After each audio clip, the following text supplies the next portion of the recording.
Hai anak-anak yang hebat. Apa kabar di pagi hari yang cerah ini? Ibu harapkan kita semua dalam keadaan sehat. Nah, anak-anak yang manis, hari ini kita kembali bertemu belajar bersama Ibu. Nah, sebelum belajar kita berdoa dulu supaya Tuhan memberkati kita dan kita juga bisa mengerti apa yang kita pelajari sepanjang hari ini. Nah, anak-anak yang manis, hari ini kita masih belajar di tema 1, hidup rukun, subtema 4, hidup rukun di masyarakat, pembelajaran 1. Tujuan pembelajaran kita hari ini adalah 1. Siswa dapat menyebutkan kalimat penolakan yang berkaitan dengan sikap hidup rukun dengan bahasa yang santun. 2. Siswa dapat mengidentifikasi bahan alami dan alat yang digunakan untuk menghias karya seni. 3. Siswa dapat melakukan penjumlahan dua bilangan dengan cara bersusun pendek. 4. Siswa dapat melakukan pengurangan dua bilangan dengan cara bersusun pendek. Nah, anak-anak yang hebat, supaya kita belajar dengan penuh semangat, mari kita bernyanyi dulu. Dengarkan dulu Ibu Nita, lalu nanti ditirukan. Yuk, sekarang semua anak-anak berdiri. Tepuk jari 1 tutut, tepuk jari 2 wawa, tepuk jari 3 gaga, tepuk jari 4 papat, tepuk jari 5 mama, bertepuk semua wawa. Lip duduklah yang manis, ku siap belajar. Sekali lagi, tepuk jari 1 tutut, tepuk jari 2 wawa, tepuk jari 3 gaga, tepuk jari 4 papat, tepuk jari 5 mama, bertepuk semua wawa.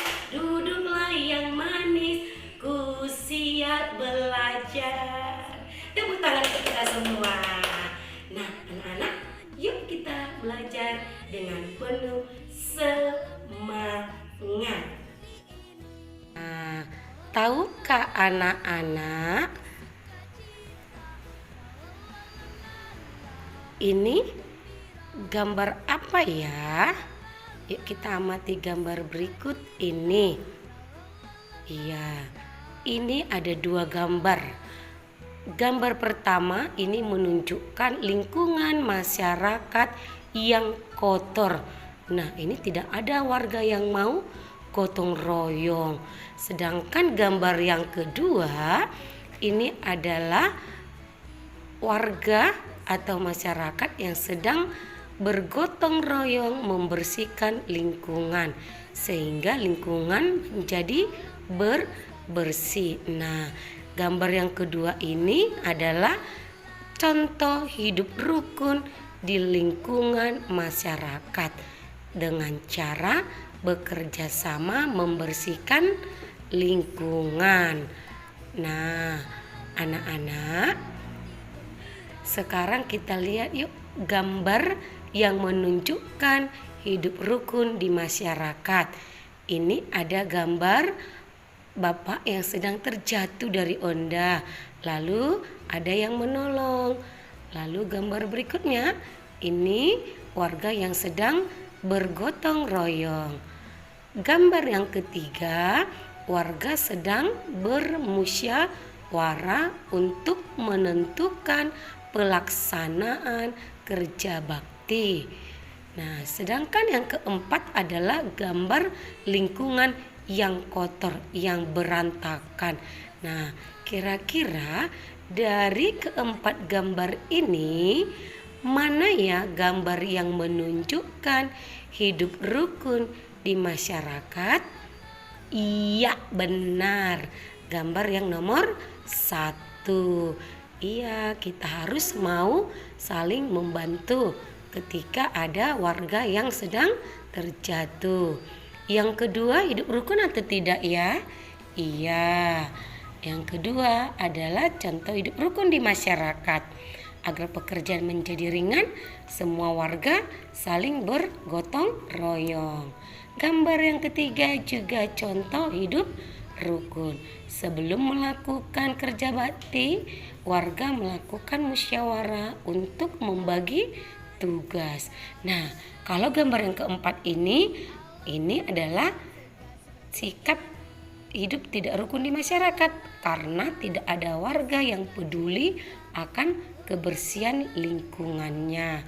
Kira-kira siapa ya anak-anak yang mau meniru sikap hidup tidak rukun ini? Iya, itu tidak boleh ditiru. Nah, anak-anak, ini ada gambar dua anak. Siapa ya kira-kira ini? Ini adalah gambar siapa? Ada yang sudah tahu? Iya, yang di atas ini adalah gambar Udin. Yang kedua adalah gambar siapa? Iya, gambar Badu. Nah, apa yang dilakukan Udin? Nah, yuk kita baca. Membuang sampah di tempat sampah. Udin selalu menjaga kebersihan. Sampah-sampah yang berserakan dibuang di tempat sampah. Sebaliknya, Badu tidak menjaga kebersihan rumah. Badu membuang sampah ke dalam got. Buang saja sampahmu ke dalam got dekat rumah, ajak Badu kepada Udin. Nah, ini ya, gambar kedua, si Badu sedang membuang sampah ke dalam got. Got itu saluran air atau parit ya. Nah, lalu si Udin menjawab, tidak mau nanti air got menjadi tergenang dan bau, jawab Udin. Badu menyadari bahwa perbuatannya tidak baik. Ia meminta maaf kepada Udin. Badu juga berterima kasih kepada Udin karena sudah mengingatkan agar tidak membuang sampah sembarangan. Nah, anak-anak, kira-kira perilaku siapa yang baik ya? Udin atau Badu? Iya, yang patut kita contoh adalah perilaku Udin yang selalu menjaga kebersihan. Nah, anak-anak, dalam cerita tadi terdapat kalimat penolakan. Nah, kalimat penolakan adalah kalimat yang diucapkan untuk menolak sesuatu. Kalimat penolakan menggunakan kata tidak dan maaf. Nah, yuk, kalimat penolakan diucapkan dengan sopan dan penulisan kalimatnya di akhir kalimat diberi tanda titik. Nah, tadi siapa yang menolak ajakan Badu? Udin. Nah, apa ya kalimat penolakannya? Iya, tidak mau membuang sampah dalam got. Nah, anak-anak, yuk kita perhatikan contoh kalimat penolakan. Yang pertama, tadi ingat ya, menggunakan kata maaf dan tidak. Maaf, aku tidak bisa bermain karena kakiku sakit. Yang kedua, tidak, nanti lingkungan kita menjadi kotor. Ingat ya anak-anak, kalimat penolakan menggunakan kata maaf dan tidak. Dan di akhir kalimat diberi tanda titik. Nah, di sini Ibu Nita lupa buat tanda titiknya. Nanti anak-anak tidak boleh meniru kesalahan Ibu ya. Di akhir kalimat diberi tanda titik. Yuk kita lihat berikutnya. Nah, anak-anak, yuk kita amati gambar di bawah ini. Kita akan mengurutkan gambar sehingga menjadi sebuah cerita. Ini yang pertama ya. Nah, di sini si Badu tadi mengajak si Udin, tidak apa-apa Din, ayo buang sampah di got agar lebih dekat dan mudah. Lalu gambar yang kedua, nah, aku tidak mau Badu, kita harus menjaga kebersihan lingkungan. Gambar yang ketiga, terima kasih Udin, kamu sudah mengingatkan aku. Nah, yuk sekarang kita mau mengurutkan ya. Ini kita urutkan dulu kira-kira mana yang pertama ceritanya. Iya, seperti yang sudah Ibu bacakan tadi. Yang pertama adalah, nah, tidak apa-apa Din, ayo buang sampah di got agar lebih dekat dan mudah. Lalu yang kedua, aku tidak mau Badung, kita harus menjaga kebersihan lingkungan. Yang ketiga, terima kasih Udin, kamu sudah mengingatkan aku. Nah, anak-anak kita harus mencontoh sikap Udin yang mau menjaga kebersihan lingkungan. Kalau anak-anak membuang sampahnya di got, maka apa yang terjadi? Iya, nanti bisa terjadi banjir karena saluran gotnya atau saluran paritnya menjadi tidak lancar. Lalu akan timbul penyakit, akan timbul bau. Kuman-kuman pun bisa menempel di kulit anak-anak dan anak-anak bisa menjadi sakit. Jadi kita harus menjaga kebersihan lingkungan sekitar kita, terutama lingkungan masyarakat. Nah, anak-anak, rumah Udin bersih dan nyaman. Iya, karena Udin tadi menjaga kebersihan lingkungan. Udin, Edo, dan Siti membuat prakarya di rumah Edo. Mereka membuat prakarya dengan bahan yang berbeda. Nah, kali ini kita akan belajar mengenal bahan alam yang dapat kita gunakan untuk menghias prakarya. Nah, bahan alam itu yang kita pelajari ada 3 ya anak-anak. Nih, amati gambarnya. Iya, ini adalah bahan alam berupa biji-bijian. Nah, dari gambar ini ada biji kacang tanah, ada kacang merah, kacang hijau, ya, bisa juga biji merica. Ini dari biji-bijian. Lalu bahan alam yang kedua itu bisa dari daun kering. Ada daun apa ini ya? Daun pepaya bisa, daun ubi atau daun singkong juga bisa. Ya, ini dari daun kering. Nah, bahan alam yang ketiga ini adalah pasir. Pasir ini termasuk bahan alam, tapi ini sudah diberi pewarna. Boleh pewarna makanan. Nah, kita akan menghias prakarya kita nanti ya. Apa sih peralatan yang akan digunakan? Ya, yuk yang pertama kita siapkan adalah apa ini? Iya, kertas HVS. Lalu apa ini ya? Oh iya, mantap anak ibu. Ini adalah pensil. Alat yang ketiga, siapa ya yang tahu? Oke, very good. Ini adalah gunting. Yang keempat ini adalah lem untuk merekatkan nantinya ya. Nah, anak-anak, bahan-bahan ini nantinya akan kita gunakan untuk menghias prakarya kita setelah kita membuat gambar sketsa di kertas HVS. Nanti anak-anak boleh memilih salah satu dari bahan alam tersebut yang akan anak-anak gunakan untuk menghias prakarya nanti. Nah, coba anak-anak perhatikan. Ini contoh prakarya yang dibuat dari bahan alam biji-bijian. Ya, ini dari biji-bijian. Lalu contoh berikut ini ada burung juga ya. Burung apa ini ya? Burung hantu. Ini menggunakan bahan alam daun kering. Nah, kalau yang ini siapa yang tahu? Iya, mantap anak-anak hebat.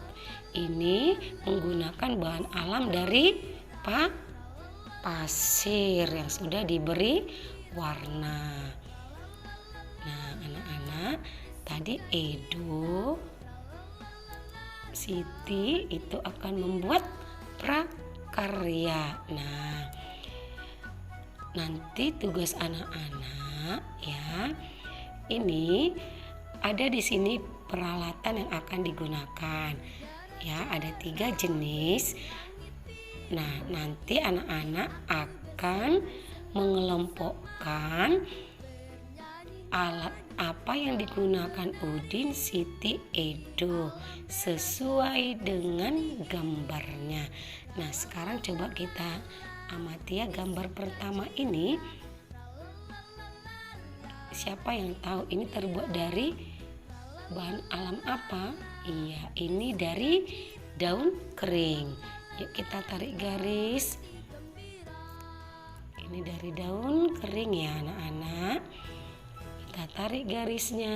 Iya, ini yang ini alat yang digunakan untuk membuat prakarya dengan daun kering. Nah, ini punya si Siti. Kira-kira yang mana ya alat yang digunakan Siti? Ayo kita tarik garis. Iya, yang ini ya. Dia membuat dari pasir berwarna. Nah, ini prakarya pekerjaan Edo. Iya, Edo membuat dari biji-bijian. Nanti tugas anak-anak menuliskan bahan yang digunakan Udin, Edo, dan Siti berdasarkan gambar yang di atas ini. Paham ya anak-anak? Nah, sekarang tugas anak-anak nantinya akan membuat sketsa pertamanya ya. Anak-anak membuat sketsa gambar burung. Lalu untuk pembelajaran selanjutnya nanti anak-anak akan menghias gambar burung ini dengan bahan alam dari biji-bijian. Nah, tugasnya hari ini hanya membuat sketsa gambar burung di kertas HPS. Belum dihias dari biji-bijian ya. Nah, berikut kita akan belajar menentukan jumlah dan selisih bilangan. Nah, anak-anak ibu kasih kata kunci. Kalau yang dibilang atau ditanya nanti jumlah, itu berarti bilangannya ditambah. Kalau ditanya selisih, berarti bilangannya dikurang. Nah, sekarang kita perhatikan contoh berikut ini.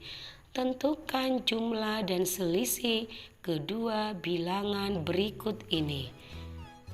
Yang pertama kita kerjakan adalah jumlah. Ingat, kalau jumlah berarti ditambah. 239 ditambah 185 sama dengan titik-titik. Ya, anak-anak. Yang pertama kita jumlahkan adalah angka yang di satuan. 9 tambah 5 berapa ya? Oke, pintar, 14. Maka yang kita tulis adalah angka yang di belakang, yaitu angka 4. 1 di puluhan kita simpan di puluhan ya. Lalu kita jumlahkan angka yang di puluhan.